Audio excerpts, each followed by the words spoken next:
Hello everyone and welcome to this Let's Play of Might and Magic VII for Blood and Honor. This is a game that's now starting to get pretty old. It's like from 1998-ish.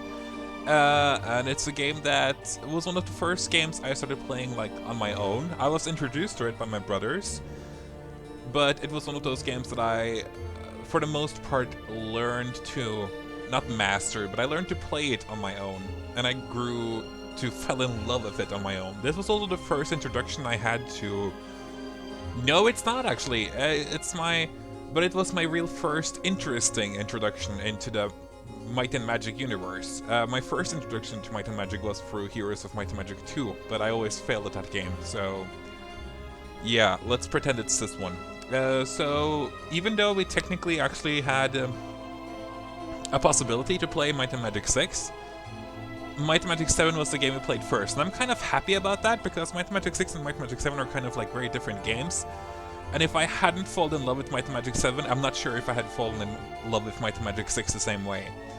Might and Magic 7 here now is a pretty short game.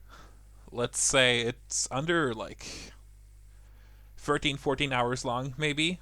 Maybe a bit more if you want to really finish absolutely everything, which we will do, of course. But in general, it's not really one of the longest games, so gotta enjoy playing it while you still can. It's also a pretty easy game, if you ask me. There are some... It depends all about how you create your party.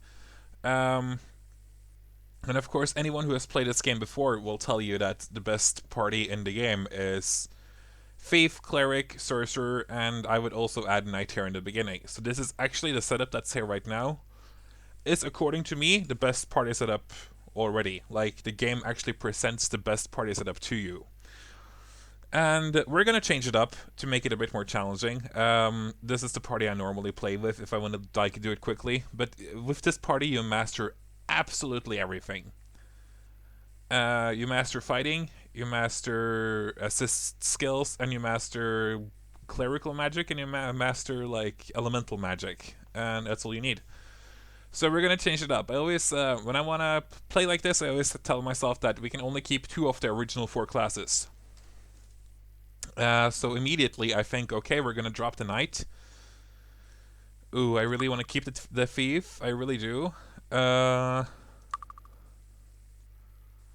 Maybe skip the Cleric and then keep a Sorcerer? Maybe. Why not? So, as I told you, like, the Knight is the easiest interchangeable unit for me. All of the classes are down here. There are 9 of them to choose from. You have a Knight, Paladin, Ranger, Cleric, Druid, Sorcerer, Archer, Monk, and Thief. And it all depends what kind of classes you're dropping over here, according to me. That's has everything to like say about how you're going to continue. So if I'm going to drop a Cleric, we're going to be piss poor at body magic and spirit magic, and technically mind magic too. And in order to make up for that, I'm going to go with a Druid and a Paladin at this spot. The reason then why I choose a Paladin is, as it reads here, a cross between a Knight and a Cleric. Paladins perform both roles well, but not as well as more focused classes they borrow from. Like Knights, Paladins can learn to use any type of weapon or armor, although they don't have as many choices to begin with. Paladins also begin with the spirit realm of magic, and can also learn to use the clerical mind of body realm, or clerical mind and body realms. Their skills are greater in the realms of light, or their skills in the greater realms of might and dark, or light and dark, are sharply limited, and they may never learn any of the elemental realms. In other words, they become pretty good at healing and support magic, as does exactly at the same way as the Druid can do. Both a Paladin and a Druid can technically master healing spells. So hopefully 2 people with healing will be able to make up for 1 Grandmaster healer. While we have elemental magic over here in our Sorcerer, while the Thief also stays to disarm traps and stuff like that. I think that's a pretty good party setup. For the classes that we skip out on right now, we're skipping out on a Knight, which is the workhorse fighting class. Knights start with the largest selection of weapons and armor, and may ultimately use any type of weapon or armor. Being the toughest warriors of their classes, knights begin with the greatest number of hit points and get the most number of hit points when they advance in level. Knights may never learn spells. They never don't learn any spells. Which is not really... Like, personally, I don't use many spells in this game, and that's something I have to adjust to now, because I will have... Well, I will have two fighters here. Paladins can also fight. But I'll have to get used to using the Sorcerer more for damage now, because normally I don't, because it just... I don't know, for some reason I don't really like using that much magic. Let's see, if we get to Paladin, we also a combination between a Knight and a Cleric. We're skipping out on a Ranger. Technically, if you ask me, the suckiest class in the game. I really don't like it. I don't think... Yeah, they can Grandmaster Axe. I guess that's the only good thing they do. Rangers are a cross between Knights and Druids. Of all the classes, Rangers may learn the broadest range of skills, but can master few of them. A jack of all trade, but the master of none, technically. Rangers may eventually learn both the elemental and clerical realms of magic, leaving only the greater realms of light and dark out of their reach, but they can't learn elemental or clerical magic good at all. There's no point in using it with them. Rangers may also learn to use the most weapons, armors, and secondary skills, with only plate and mace beyond their reach. But yeah, they're useless. I hate them. They even start with the skill of perception without being able to grandmaster it, which is like, why even bother? We're gonna drop out the Cleric, unfortunately. Ooh, I don't look forward to this playthrough. Well, I do. Clerics are adventuring, spellcasting holy men. A cleric is a mediocre fighter, but an excellent spellcaster, with spells concentrating on healing and defensive themes. Clerics and sorcerers are the only two classes that can grandmaster in the mirrored path of light and dark, and the awesome spells that these realms of magic offer. They are, unfortunately, rather limited in their choice of weapons, with mace, staff, and bow being the only choices. Defense is a little better, with plate and dodge skill being the only kind forbidden to them. Yeah, clerics usually turn into, like, defensive healers, which is, like, awesome, but, yeah, whatever. We're gonna drop out an archer. Okay class. Like Paladins, the archer is a hybrid of the Knight and Sorcerer class. Archers may learn to use all weapons except the mace, specializing in the bow, of course, but they may never learn the shield or plate armor skills, in other words, use two-handed with them.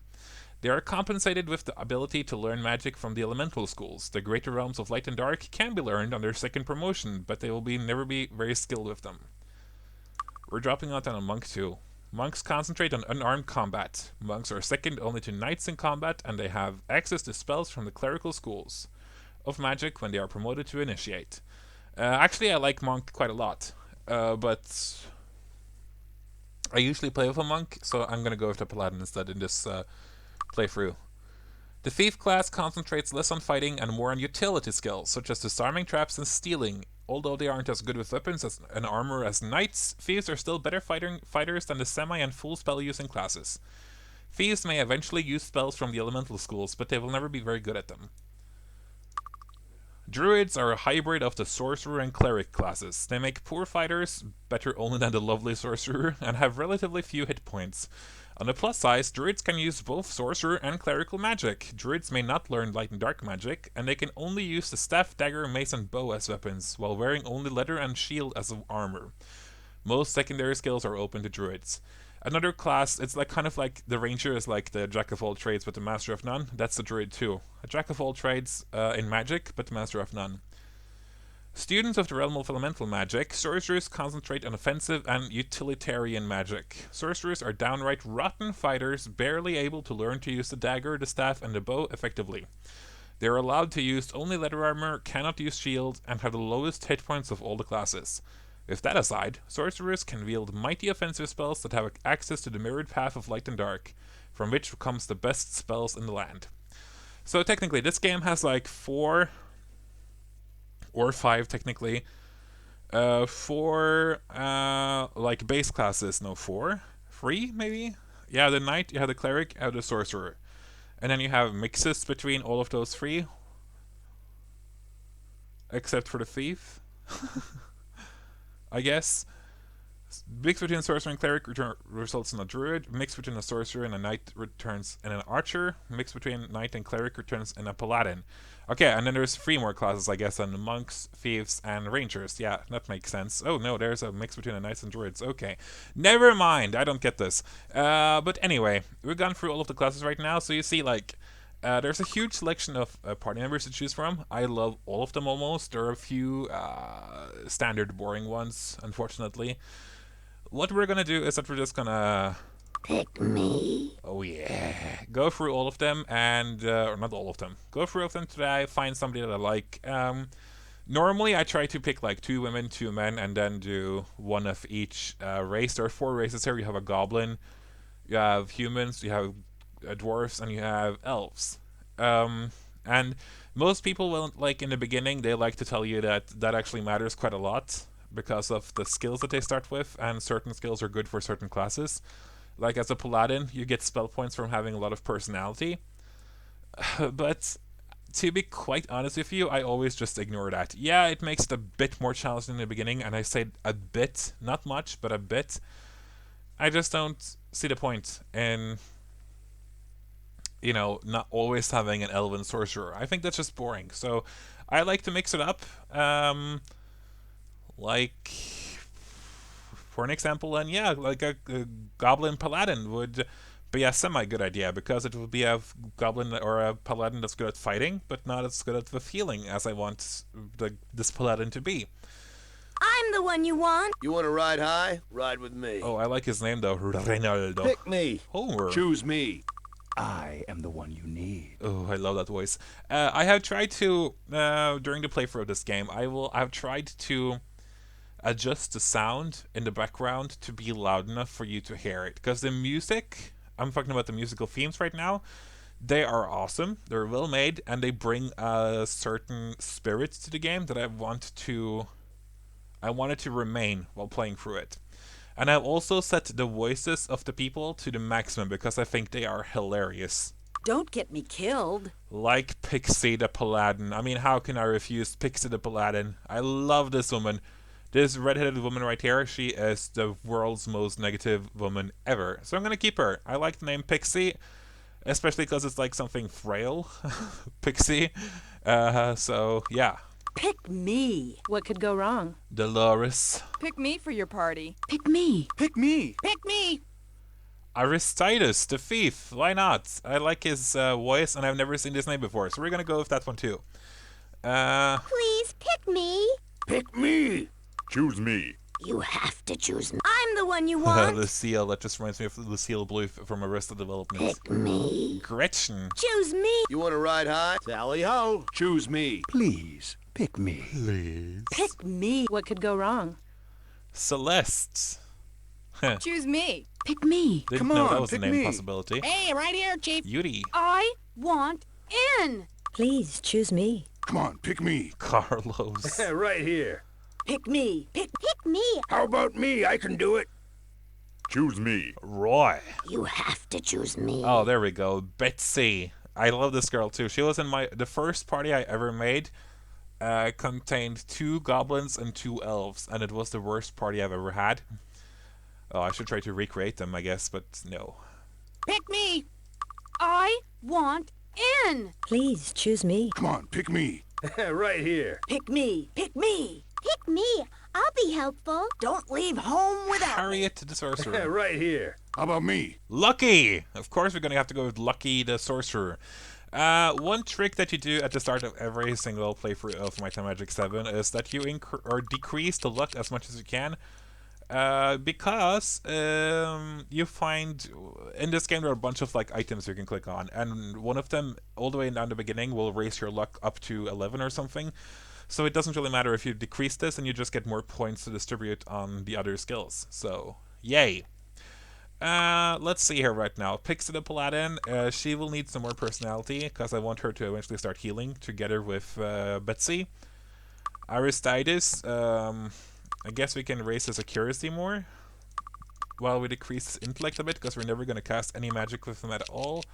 So we can raise his might up to 10, because the thief needs to fight a bit, so I don't mind having a semi-powerful druid right now in the beginning, but I want...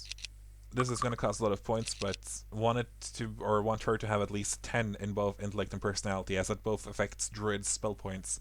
The one or the classes that use clerical magic get spell points from personality, and the one who uses elemental magic gets spell points from intellect. And the druid who uses both gets spell points from both. So druids are usually the class that can get like the most spell points in the game. It's pretty cool if you really concentrate on building up spell points that will like dwarf the other people in terms of spell points, which I think is pretty cool. I can raise his intellect by quite a bit actually. He deserves it. Okay, we can set his skills too before I go ahead. A Paladin starts with a mace and spirit magic. Can Grandmaster mace, so that's fine. Spirit magic is also super useful, so we're gonna keep that. Just gonna check her what she actually can get pretty good at. A Paladin is pretty defensively effective, so we're gonna learn shield with her in the beginning right now. Not sword, not dagger, not axe, not merchant. Repair item maybe? Hell, why not? Yeah, fine.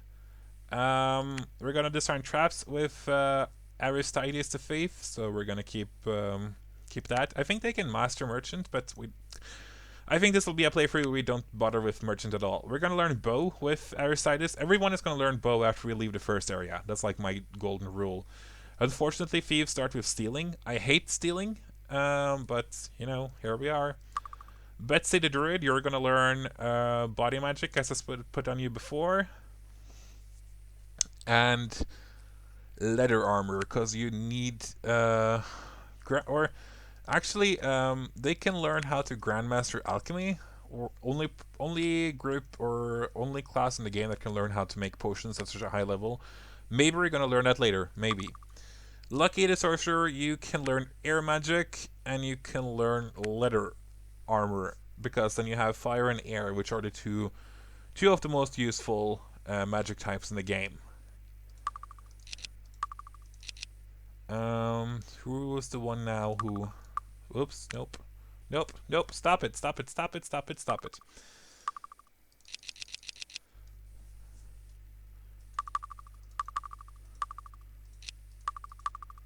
I guess this is as good as it's gonna get. Betsy becomes, got most of the spell points, or his points here right now, but that's okay. So let's start the awesome intro, and let's get going. Oh, Betsy lacks skill. Okay. I said leather armor, didn't I? So, whatever.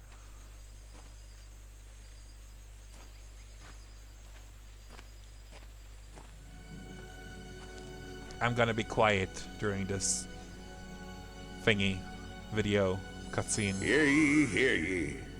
The Emerald Island scavenger hunt is about to begin. The list of objects has been given to all contestants.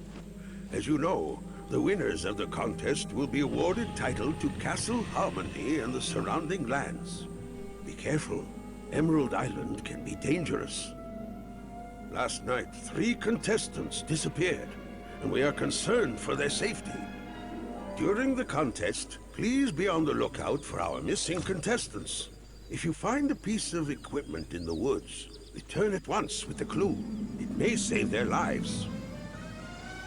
There have been rumors that some kind of monster is loose on the island and may be hiding in one of the caves. If you see a cave you are unfamiliar with, don't go into it. Send someone back to town, and the guards will conduct a search for you. We don't want anyone else to get hurt. And one more thing. We have... sorry. We have reports that the monster may be a dragon. If you see it, run for your lives. So, yeah. This game starts off with you being a group of, I like to call them friends. I guess they're not really that good friends, but they are at least... Let me just check here the music. Yeah, music is supposed to be so low, but I feel like the music is so loud. you're a group of adventurers who just arrived on what they call Emerald Island, which is indeed a beautiful, small little island, and we just fell into the water. Sorry about that. And basically, as I said in the opening, it's a scavenger hunt, and if you win, you'll become the lords of a small town called Harmondale. Which, you know, you're not really thrown into like some incredibly awesome storyline in the beginning. I think that's pretty cool. If you watch the intro, I forgot to add an intro into this video, unfortunately. They talk about something completely different, so I might just add the intro at the end of this video, just so you can actually watch it and get an impression of the other storyline that's like happening at the same time here, because it's important. So yeah, we're now at Emerald Island, and we're going to participate in a scavenger hunt hosted by Lord Markham of Tatalia. Harmondale, the city that we're like fighting to win and become the lords of, is like a heavily contested area apparently. A lot of like, it's between the elves and the humans, so they are fighting over it. So yeah. So we are of course here met by Margaret the docent. I don't really know what the docent mean, but whatever. She is basically your guide. She will introduce us to the basic stuff in this adventuring world. So, welcome to Emerald Island. I will be your guide during your stay here. From time to time, I will appear to tell you about something you're about to see to help you understand your new world. If you tire of my messages, and I won't be offended if you do, just click on my portrait and talk to me, and then click on Tor Stop to silence me. And normally, of course, that's what I do, but we're not going to do that right now, just to be nice. So, oh yeah, by the way, they aren't equipped yet. This is the inventory screen. I think they look pretty awesome. And of course, as you see, none of them have actually equipped anything, but they start with a bunch of equipment. That was lucky. That was lucky, she says when she mixes the potion. Barely more sophisticated than a normal club, but the mace is a slightly more effective and much more durable. A small wood buckler designed to protect against arrows without encumbering its wielder. The quality is amateurish, but it's in good condition and will serve its purpose. Could have used this earlier. Yeah, you just learned it, so shut up. Oh, we're pretty lucky.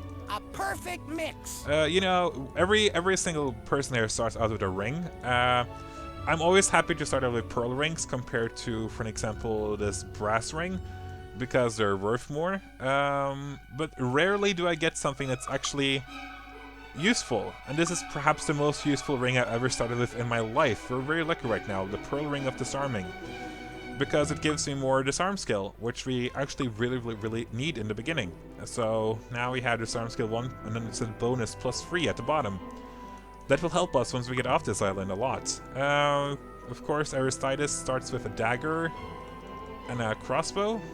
The crude dagger found in the hands of thieves and ruffians everywhere. Leather armor is the lightest and most easily worn armor, but it offers less protection than the heavier armors do. The leather in this suit was improperly cured and still stinks of the chemicals used in its production. Hit points +1, we're not going to bother, we're just going to sell it. Great, a new spell. Great, a new spell. The staff is the common weapon of the oppressed.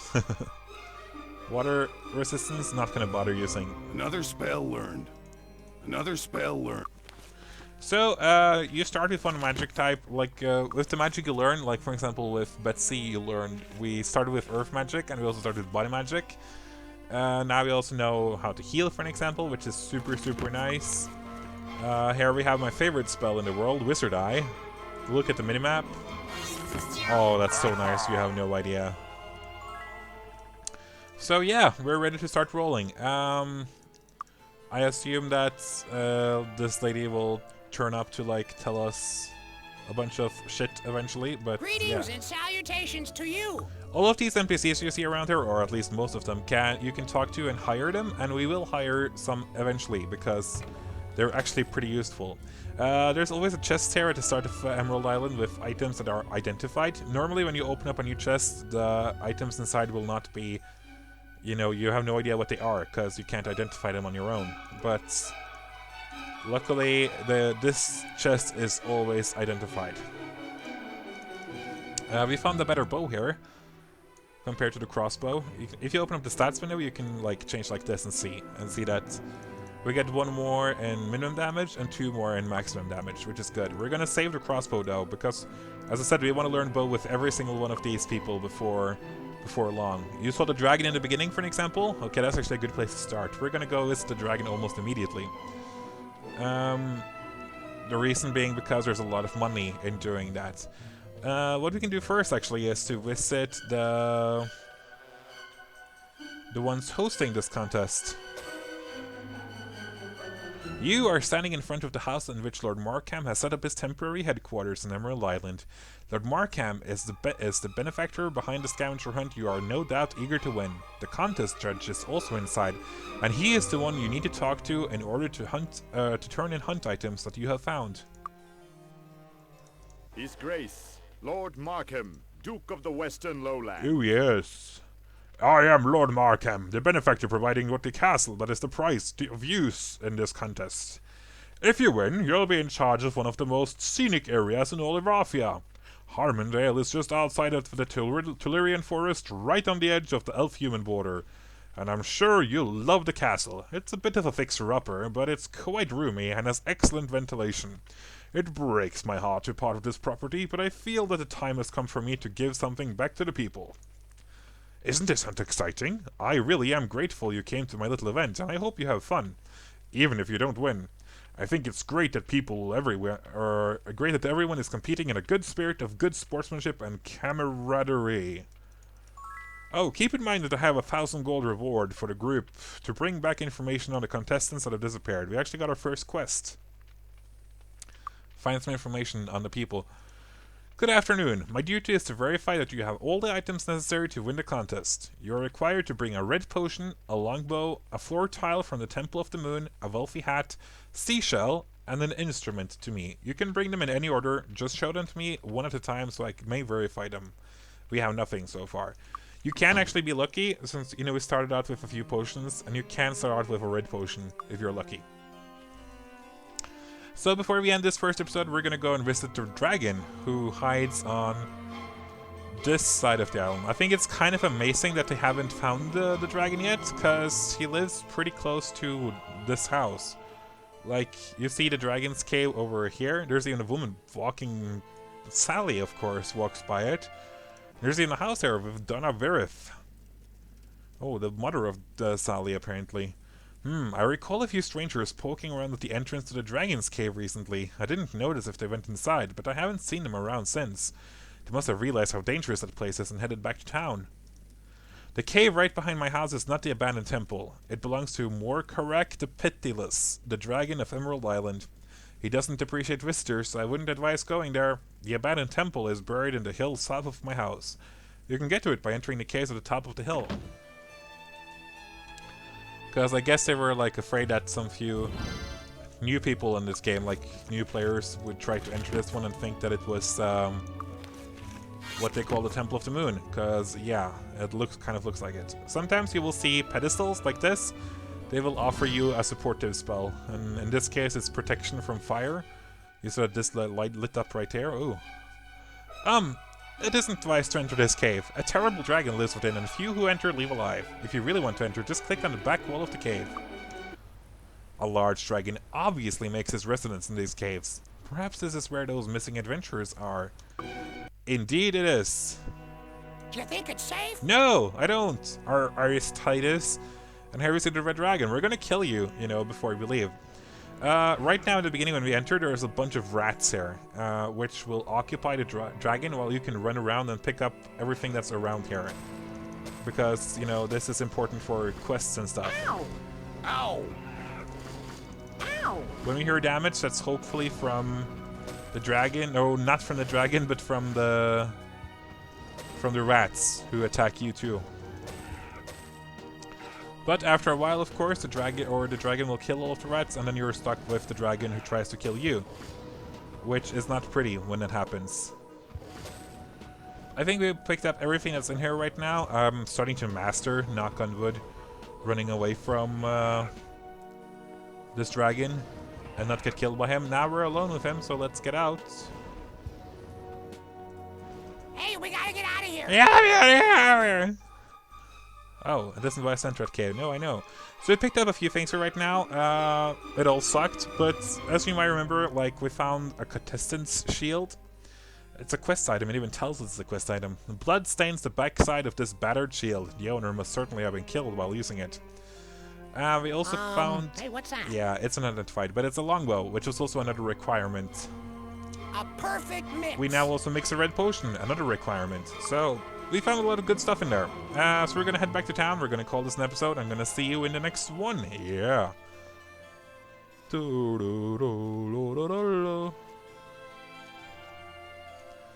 And the next episode, we're gonna explore the town a bit more. This is a good start. Because, oh, yeah, whatever. We're gonna talk to you later, Margaret the Docent. We're gonna end our episode right here. Then we're gonna go and explore the town a bit more and also return the contestant's shield, so Lord Markham will know what happened to some of his contestants. Yeah. So, I have been a Biting Gamer. Thank you for joining me, and I'll see you in the next episode. Goodbye!